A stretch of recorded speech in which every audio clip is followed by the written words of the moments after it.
新闻一开始，先来关心台中有一个适龄的查甫人，因为单向的买卖和人产生钱的纠纷。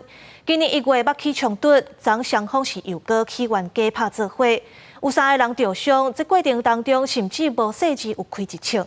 警方落尾是把这4个人拢送办，要追查枪是为倒位来的，搁有冲突的原因。 警车接到报案，赶到人家厝，甲患者送病院。台中龙井传出有2阵人因为债务纠纷谈判，唔若起冲突，搁开枪。附近民众听到消息也惊一跳。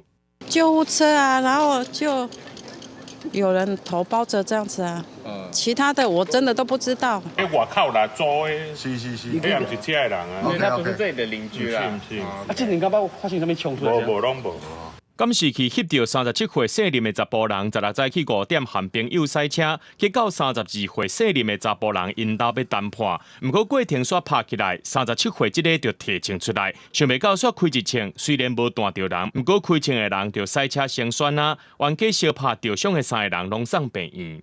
事后在被害人家中的这个洗衣机底下发现开枪的这个枪支1支以及弹夹1个，子弹5发，已经击发过的弹壳1个。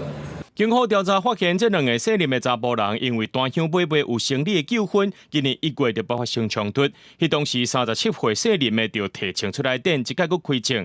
虽然双方下体枪的来源，警方也是甲涉案的4个人，依照违反枪炮弹药刀害管制条例含伤害等罪嫌以上，也要追查枪的来源。记者综合报道。